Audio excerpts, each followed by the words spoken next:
High guys, यो चाहिँ हाम्रो बारीको एभोकाडो अनि यसपालिको आँप फुलिरहेछ। हाम्रो आँप यसपालि सबै फुलिरहेछ।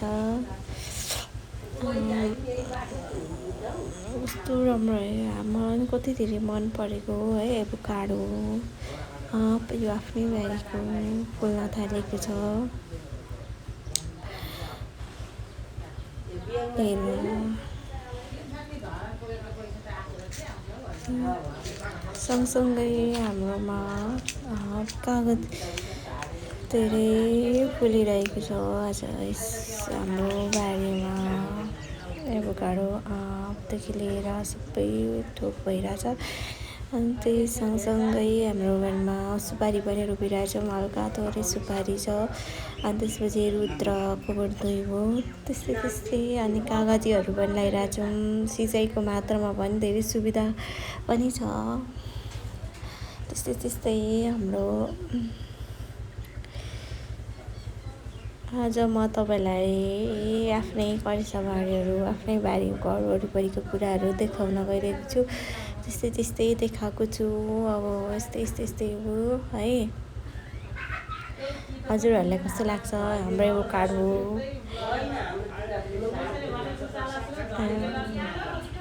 यस्तै यस्तै हो। यो चाहिँ हाम्रो कागती बारीको कागती थोरै छ। हाम्रो जग्गा थोरै जग्गामा धेरै चिज है बाक्लो जङ्गल जस्तै भइरहेछ। आँपले लिचीहरू पनि छ। सुँगुरखोरदेखि लिएर मौरीको घर।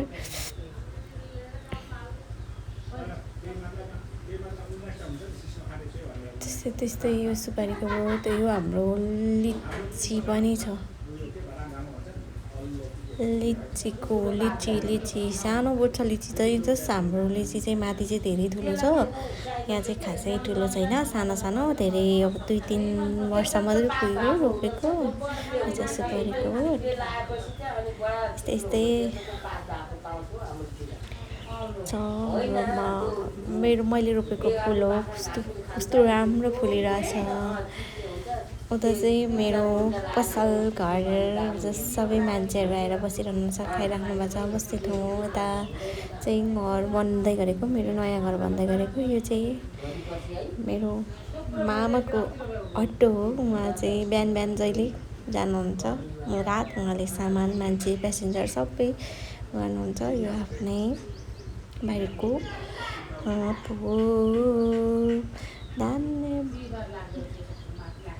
यस्तै छ मेरो बारीको चाहिँ आँगनमा छ यो हाम्रो आँप चाहिँ। यसपालि पनि धेरै फुलिरहेछ। पोहोर पनि फुलिरहेको थियो। योभन्दा अघिल्लो साल पनि फुलिरहेको थियो। धेरै राम्रो छ। म चाहिँ जाँडहरू के जाँड पकाएर म चाहिँ यस्तै भ्लग बनाएको।